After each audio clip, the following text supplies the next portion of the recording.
The Lost Watch. My name is Emma. A few years ago, I worked for a very rich family. Their house was very big, with lots of beautiful things inside. There were many rooms, big gardens outside, and soft chairs to sit on. I cleaned the house every day, washed the floors, and helped cook in the kitchen. James was the father, Anne was the mother, and their little boy's name was Richard. I liked my job and felt happy working there. I thought I would stay with them for a very long time. The family owned many expensive things. They had golden lamps, shiny silver plates, and old paintings on the walls. Anne, the mother, had many pieces of jewellery like rings, necklaces, and watches. She had one gold watch that she really loved. She wore it every day and kept it close to her all the time. She always smiled when she touched it. I knew it was very special to her. I was always extra careful when I cleaned her room, because I did not want anything to happen to her things. One morning, everything changed. Anne could not find her gold watch. She searched everywhere in her room, but it was not there. She looked in the kitchen, in the garden, and all around the house. She asked James and Richard if they saw it, but they said no. Then she asked me if I had seen it. I told her I did not see it. She stared at me for a long time. Her face was serious, and I started to feel very cold inside. That afternoon, things got even worse. James called me to the living room. Anne was standing beside him, and Richard was hiding behind her. James spoke to me with a strong, hard voice. He said they still could not find the watch. He said they used to trust me, but now they were not sure if they could. I tried to talk, but my voice was very weak. I wanted to tell them how honest I was, but I couldn't find the words. James told me I had to leave their house. He said I could not come back. Anne didn't look at me. Richard stayed quiet. I went to my room, packed my small bag, and walked out of the big house slowly. My hands were shaking. I felt like crying, but I didn't cry. The sky looked dark and grey. I sat outside on the street with my bag. I didn't know where to go. I felt small and very alone. People walked by, but nobody stopped or even looked at me.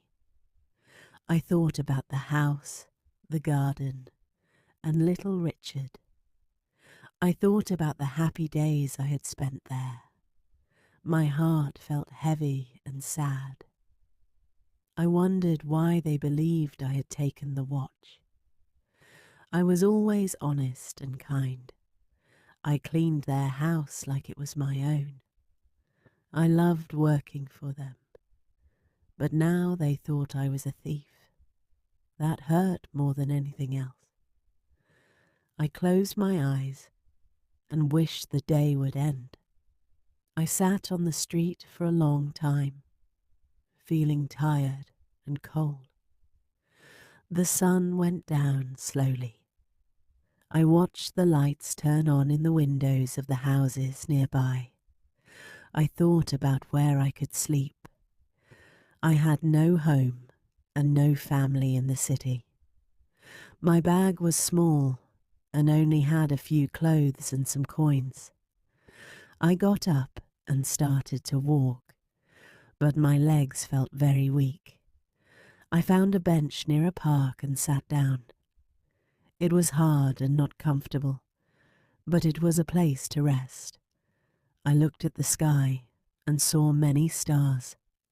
They looked so far away. I felt even smaller. I hugged my bag close to my chest.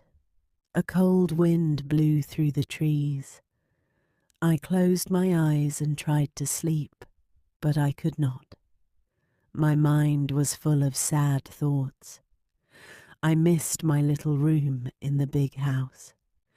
I missed the sound of Richard's laughter in the morning.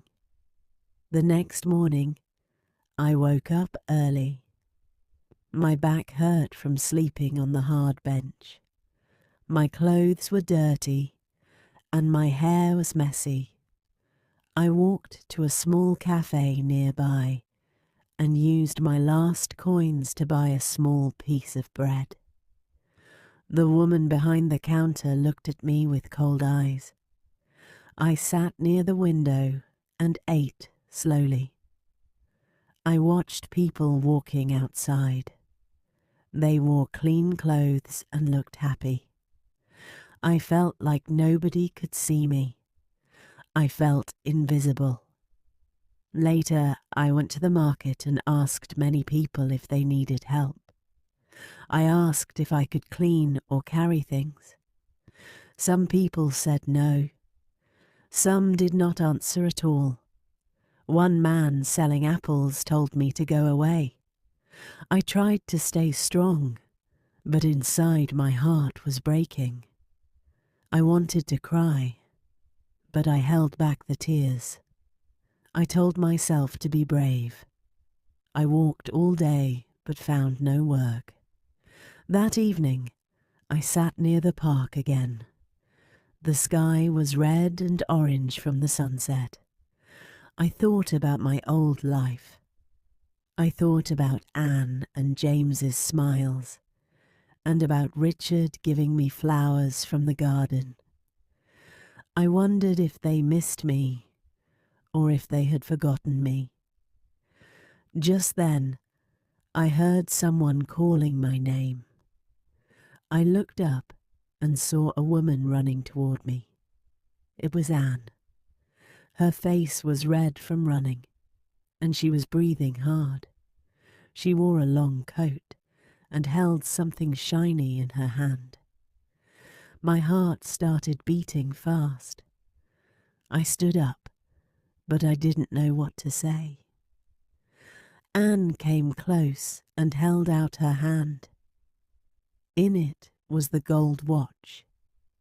She said they found it. It had fallen behind a big chair in the living room. They only found it when they moved the furniture to clean. Anne said she was very sorry. Her voice shook.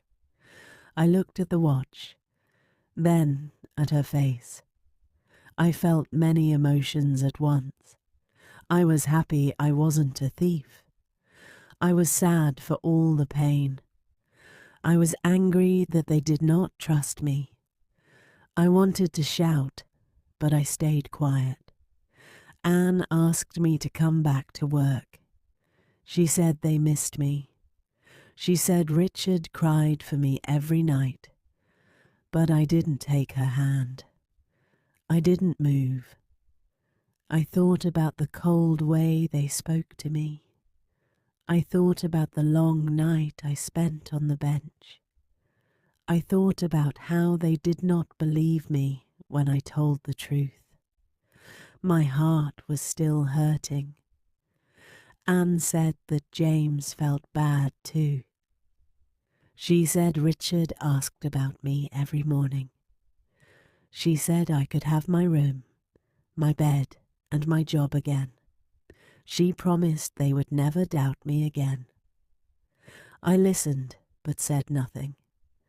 I was not sure I could trust them again. Trust is easy to break and very hard to fix. I looked at the big house far away. Its windows were bright and full of light. I thought about the kitchen where I used to bake bread. I thought about the garden where Richard played. I thought about my small room where I read books at night. My heart wanted to go back, but my mind told me to be careful. Anne put the watch back into her pocket and wiped her tears. She said she understood if I could not forgive them. She said she only wanted me to know the truth. She said she learned a big lesson and would not judge someone so quickly again. Her voice was soft and full of tears. I could see she truly felt sorry, but I still felt cold inside. I looked up at the sky. The stars were bright and peaceful. I thought about my life and my dreams. I thought about starting a new life where people trusted me. I thought about moving forward instead of going back. Anne waited for me to speak, but I just shook my head slowly. I picked up my bag and began to walk away. I heard her call my name, but I didn't look back. I needed time to heal. I needed to believe in myself again. I needed to find a new path. As I walked down the empty street, the wind blew through my hair. My steps were slow, but they felt a little stronger. I didn't know where I would sleep that night or where I would work. But I knew I did not want to live in a place where my heart was not safe. I passed a small shop with a bright window. Inside, a woman was putting bread into baskets. She looked kind and busy. I watched her for a moment. Maybe I could find work there. Maybe it was a sign. I took a deep breath and walked to the door. It was time to start again. I opened the door to the small shop. A warm smell of fresh bread and cake filled the air. The woman behind the counter looked up and smiled. Her smile was soft and kind. I felt a little hope grow in my heart. I walked to the counter and said hello. My voice was small, but she listened carefully. I asked if she needed any help. I told her I could clean, carry baskets, and help customers. Her name was Sarah. She said she owned the bakery with her husband, Mark. She looked at my tired face and dirty clothes.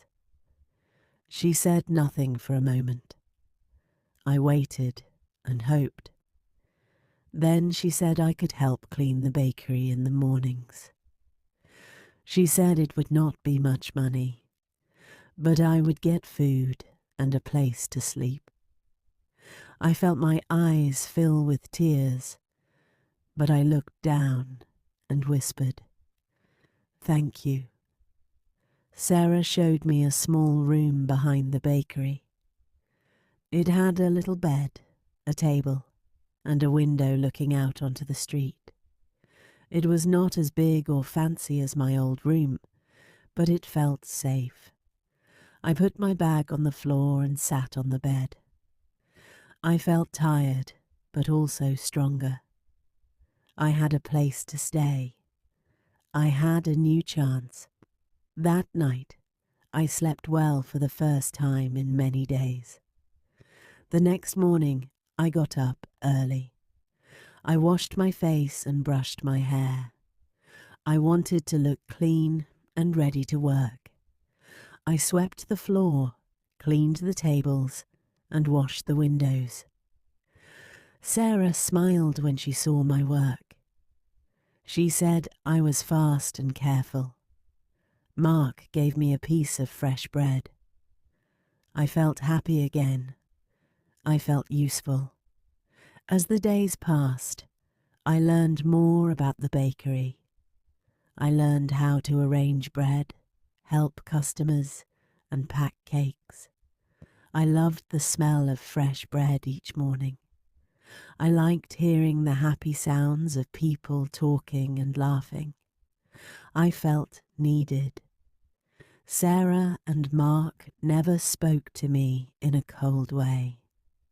They trusted me, and I trusted them. One evening, Sarah sat with me and asked about my past. I told her a little about the rich family and the lost watch. She listened and held my hand. She said that people make mistakes. She said good people sometimes get hurt by the mistakes of others. Her words made me feel lighter. Soon, I started smiling more. I made new friends in the neighborhood. People came to the bakery, not only for bread, but to say hello.